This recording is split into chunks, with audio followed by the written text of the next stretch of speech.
So hello and नमस्ते दोस्तों, आज आपके पास हर दिन हर महीने इनकम आ रही है और इस इनकम के बेस पर आप अपना बजट तैयार करते हैं, आप अपने भविष्य की योजनाएं बनाते हैं, जो बहुत अच्छी बात है।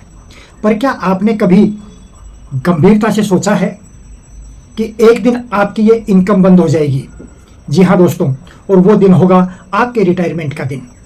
आपके रिटायरमेंट के बाद आपकी ये इनकम बंद हो जाएगी और आपको कहीं से पेंशन नहीं मिलेगी, लेकिन आपके खर्चे बेदस्तूर जारी रहेंगे। आपका पेट भोजन मांगेगा, आपका तन वस्त्र मांगेगा, बीमारी की हालत में इलाज जरूरी होगा और आपके सामाजिक रीति रिवाज के अनुसार जो आपके दायित्व हैं, उन दायित्वों को आपको निभाना ही पड़ेगा, चाहे आपके पास पैसे हो या न हो।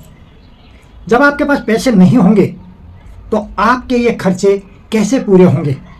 कौन संभालेगा इन खर्चों को? कैसे उठा पाएंगे आप इन खर्चों का बोझ? क्या आपने इस पर कभी गंभीरता से सोचा है? अगर आज आपने अपने गोल्डन ईयर्स को ध्यान में रखते हुए अपनी रिटायरमेंट प्लानिंग नहीं की, तो क्षमा चाहते हुए आपसे निवेदन करना चाहूँगा कि कहीं ना कहीं आप अपने बच्चों पर बोझ बन सकते हैं। जी हाँ दोस्तों, आप लाचारपूर्ण जिंदगी जीने के लिए मजबूर हो सकते हैं। आप अपनी औलाद पर आश्रित हो सकते हैं। आप घुट घुट कर जिंदगी जीने के लिए मजबूर हो सकते हैं और ऐसी स्थिति में मैंने बहुत से लोगों को वृद्धाश्रम का रास्ता अपनाते हुए भी देखा है। क्या आप अपनी जिंदगी के उन गोल्डन ईयर्स में ऐसी विकट समस्या का सामना करना चाहेंगे? ऐसी जिंदगी जीने की कल्पना करने से ही मन अशांत हो जाता है। तो फिर क्या करना चाहिए? अभी भी सही समय है, आपको अपनी प्रॉपर रिटायरमेंट प्लानिंग करनी चाहिए। रिटायरमेंट प्लानिंग आपको प्रॉपर तरीके से करनी चाहिए। अगर आज आपने रिटायरमेंट प्लानिंग नहीं की तो अभी जैसा मैंने आपसे निवेदन किया, ये दिन देखने पड़ सकते हैं। दोस्तों, आज आपका छोटा बच्चा है घर में, उसको आप हाथ पकड़कर चलना सिखाते हैं। वो बच्चा चलना सीखता है, वो जब चलना सीखता है तो लड़खड़ाता है, उसके पैर डगमगाते हैं और वो गिरने वाला होता है। वो बच्चा गिरने वाला होता है, उस वक्त आप दौड़कर उसका हाथ थाम लेते हैं, उसको गिरने नहीं देते हैं। अब जो मैं आपको बात बता रहा हूं उसको बड़े ध्यानपूर्वक सुनिएगा। वृद्धावस्था में आप भी डगमगाएंगे, आपके पैर भी लड़खड़ाएंगे।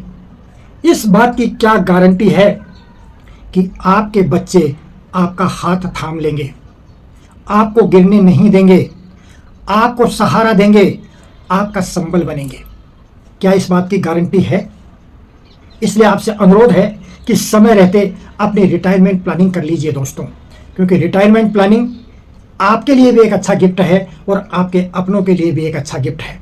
अगर समय रहते आप रिटायरमेंट प्लानिंग कर लेते हैं तो वो गोल्डन ईयर्स जिंदगी के आप सम्मान के साथ जी पाएंगे। आप अपनी इच्छा के अनुसार अपनी जिंदगी काट सकेंगे। आपकी जिंदगी की जो इच्छाएं अधूरी रह गई थी, भागम भाग में, आपाधापी में, जो आप पूरी नहीं कर पाए थे और ये सोच रहे थे कि मैं रिटायरमेंट के बाद अपनी इन तमाम इच्छाओं की पूर्ति करूंगा, आप उन इच्छाओं की पूर्ति कर पाएंगे। आप समाज में सम्मान के साथ जी पाएंगे, आप सर ऊंचा उठाकर चल पाएंगे, आप अपनी जिंदगी को अपने तरीके से जीकर उसका आनंद लेंगे। तो पुनः आपसे अनुरोध है कि आप अपनी रिटायरमेंट प्लानिंग कर लीजिए। भावनाओं में मत बहिए, समय के अनुसार चलिए। अभी अगर आप अपनी रिटायरमेंट प्लानिंग कर लेंगे तो रिटायरमेंट के बाद की जिंदगी, जो आपको नहीं पता कि आपको कितने सालों तक जीनी पड़ेगी और उस वक्त पैसे की कितनी ज़रूरत पड़ेगी और महंगाई के हिसाब से उस वक्त कितने ज़्यादा पैसे की ज़रूरत पड़ेगी, तो उन दिनों को ध्यान में रख के, उन दिनों की महंगाई को ध्यान में रख के आप अपनी रिटायरमेंट प्लानिंग कीजिए। अगर आपको नहीं आता है रिटायरमेंट प्लानिंग करना, आपको डरने की, घबराने की, चिंता करने की कोई आवश्यकता नहीं है। नमस्कार दोस्तों, मैं हूं द्वारिका जयमन, पिंक सिटी जयपुर में रहता हूं। मैं एक फाइनेंशियल प्लानर और कंसल्टेंट हूं, AMFI registered mutual fund distributor हूं। स्क्रीन पर दिए गए नंबरों पर कॉल करके आप मेरे साथ डिस्कस कर सकते हैं और अगर जरूरी समझे तो आप मेरे साथ मीटिंग भी कर सकते हैं। मुझे खुशी होगी आपके साथ मीटिंग करके आपकी फाइनेंशियल प्लानिंग तैयार करने में, आपकी रिटायरमेंट प्लानिंग तैयार करने में, आपके लिए वेल्थ क्रिएट करने में, आपकी संपूर्ण वित्तीय सहायता करने में, आपके लिए योजना बनाने में। तो आप कॉल कीजिएगा, मैं आपकी सेवा में हाजिर होऊंगा। आपका बहुत बहुत धन्यवाद। नमस्कार।